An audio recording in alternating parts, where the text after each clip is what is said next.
চলতি বছর শীতকালের মাঝামাঝি সময়ে বাংলাদেশের ওপর দিয়ে কয়েক দফা শৈত্যপ্রবাহ বয়ে যাচ্ছে। কখনো কখনো এটা মাঝারি এবং বেশ তীব্র হচ্ছে। প্রায় এক সপ্তাহ ধরে বাংলাদেশের উত্তরের জেলাগুলো, বিশেষ করে রংপুর, নীলফামারী, সৈয়দপুর, পঞ্চগড়, ঠাকুরগাঁও সহ আরও অনেক এলাকার ওপর দিয়ে শৈত্যপ্রবাহ বয়ে যাচ্ছে। শৈত্যপ্রবাহ কি এবং শীতকাল আসলেই কেন শৈত্যপ্রবাহের আবির্ভাব ঘটে সে সম্পর্কে আলোচনা করা হবে আলোর কূপের এবারের পর্বে। আপনি যদি আলোর কূপ চ্যানেলের নতুন সদস্য হয়ে থাকেন, অনুরোধ করব চ্যানেলটি সাবস্ক্রাইব করে বেল আইকনটিতে ক্লিক করুন।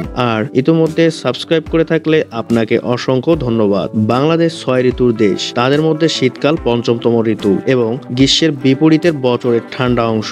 এটি শরতের শেষের দিকে শুরু হয় এবং পৌষ ও মাঘ দুই বাংলা মাসে ছড়িয়ে পড়ে। এক কথায় বাংলাদেশের শীতকাল সবচেয়ে ভালো এবং উপভোগ্য ঋতু। শরতের শেষের দিকে শীত আসে। এটি সবচেয়ে ঠান্ডা ঋতু। সাধারণত এটি নভেম্বর মাসে শুরু হয় এবং ফেব্রুয়ারি মাস পর্যন্ত স্থায়ী হয়। শীতকালকে বলা হয় কুয়াশার ঋতু। এ সময় সবকিছু জরাজীর্ণ মনে হয়। রাতে শিশির ফোঁটা পড়ে। সকালের সূর্য যখন কুয়াশা ভেদ করে উঁকি দেয়, তখন ঘাসের ওপর মুক্তার চকচকে পুঁতির মতো দেখায়। আকাশ মেঘহীন এবং নীল থাকে। মাঝে মাঝে ঠান্ডা বাতাস বহে। এই মৌসুমে গাছের পাতা শুকিয়ে যায় এবং ঝরে পড়ে, তাই প্রকৃতি খালি দেখায়। বেশিরভাগ সময়ে গাছের পাতা ঝরে। ঘন কুয়াশার কারণে সবকিছু ধূসর দেখায়। আকাশ প্রায়শই মেঘহীন থাকে এবং সূর্যের রশ্মি খুব হালকা হয়ে যায়। ঘাসের ওপর পড়ে থাকা শিশির বিন্দুগুলো সকালে সূর্যের রশ্মি তাদের গায়ে পড়লে মুক্তোর মতো ঝলমলে দেখায়। শীতকালে সূর্য বিষুবরেখার দক্ষিণে অবস্থান করে। বাংলাদেশের অবস্থান বিষুবরেখার উত্তরে, প্রায় 23.5 ডিগ্রি অক্ষাংশে। তাই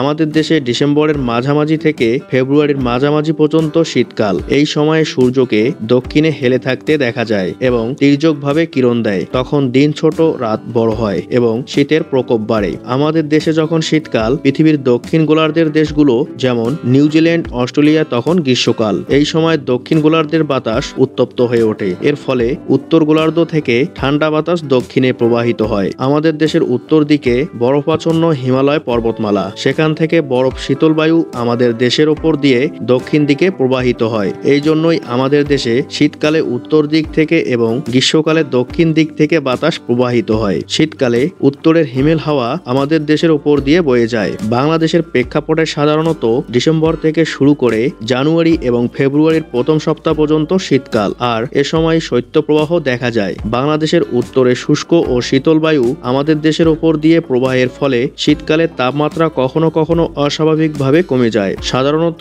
সমতল এলাকার কোনো অঞ্চলে সর্বনিম্ন তাপমাত্রা যদি 10 ডিগ্রি সেলসিয়াসের নিচে হয় এবং স্বাভাবিক থেকে তার পার্থক্য ন্যূনতম 5 ডিগ্রি হয়, তাহলে আবহাওয়ার সেই পরিস্থিতিকে শৈত্যপ্রবাহ বলা হয়। শৈত্যপ্রবাহকে 4টি ভাগে ভাগ করা হয়ে থাকে। তাপমাত্রা যদি 8 থেকে 10 ডিগ্রি সেলসিয়াসে হয়, তবে সেটাকে ধরা হয় মৃদু শৈত্যপ্রবাহ। তাপমাত্রা এর চেয়ে কমে 6 থেকে 8 ডিগ্রি সেলসিয়াসে নামলে হয় মাঝারি শৈত্যপ্রবাহ, আর 4 থেকে 6 ডিগ্রি সেলসিয়াসে হলে সেটাকে তীব্র শৈত্যপ্রবাহ ধরা হয়। তাপমাত্রা 4 ডিগ্রি সেলসিয়াসের নিচে নেমে গেলে সেটা হয় অতি তীব্র শৈত্যপ্রবাহ। তবে শৈত্যপ্রবাহ হিসাবে ধরতে হলে এই তাপমাত্রার স্থায়িত্বকাল অন্তত 3 দিন হতে হবে। অর্থাৎ তাপমাত্রা 10 ডিগ্রি সেলসিয়াসের নিচে নামলেও তা যদি কমপক্ষে 3 দিন না থাকে, তবে তা শৈত্যপ্রবাহ হিসাবে ধরা যাবে না। শৈত্যপ্রবাহ 3 থেকে 7 দিন বা তার বেশিও দীর্ঘায়িত হতে পারে। তবে একটি শৈত্যপ্রবাহ 8 থেকে 10 দিন বা 15 দিন পর্যন্ত হতে পারে। আবার কখনো কখনো একটি শৈত্যপ্রবাহই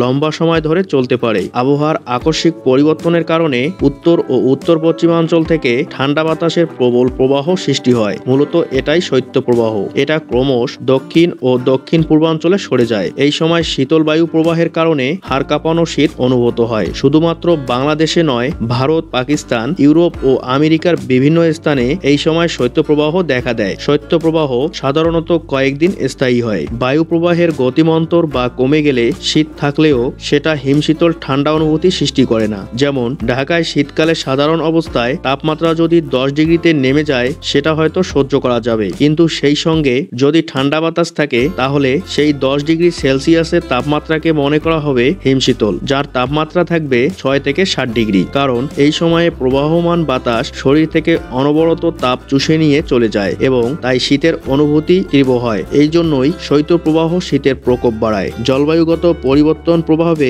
বাতাসের একটানা উন্মুক্ত প্রবাহ শৈত্যপ্রবাহে প্রভাব বিস্তার করে। এরই মধ্যে দেশের ইতিহাসে সর্বনিম্ন তাপমাত্রার নতুন রেকর্ড স্থাপিত প্রমাণিত হয়েছে। পঞ্চগড়ের তেঁতুলিয়ায় দেশের ইতিহাসে সর্বনিম্ন তাপমাত্রা রেকর্ড করা হয়েছে। সব এলাকার ওপর দিয়ে শীতল হাওয়া অনবরত বয়ে যাওয়ায় তীব্র শীতে স্থবির হয়ে পড়েছে জনজীবন। শৈত্যপ্রবাহের সময় ঠান্ডাজনিত বিভিন্ন রোগ দেখা দেয়, ফলে হাসপাতালগুলোতে শীতজনিত বিভিন্ন রোগ নিয়ে ভর্তি রোগীর সংখ্যা বাড়তে থাকে। এদের মধ্যে বেশিরভাগই থাকে বয়স্ক আর শিশু। এ সময় শীতের কারণে কিছু কিছু মৃত্যুর ঘটনাও ঘটে, তাই ঠান্ডার হাত থেকে প্রয়োজনীয় পদক্ষেপ নেওয়া জরুরি। অনেক সময় শীতের হাত থেকে বাঁচাতে আগুন পোহানোর সময়ও দুর্ঘটনা ঘটে, সেক্ষেত্রে আগুন পোহালেও বিশেষ সতর্কতা নেওয়া জরুরি। এছাড়াও গরু ছাগলের মতো গবাদি পশু ডায়রিয়া সহ নানা রোগে আক্রান্ত হয়, সেক্ষেত্রে অসুস্থতার হাত থেকে বাঁচাতে চট দিয়ে তাদের গা মুড়িয়ে রাখা যেতে পারে। শীতের সময় সবজি উৎপাদন ভালো হলেও শৈত্যপ্রবাহের ফলে ফলনের প্রভাব পড়তে পারে, সেক্ষেত্রে কৃষিকাজের বাড়তি সতর্কতা নেওয়া প্রয়োজন। এছাড়াও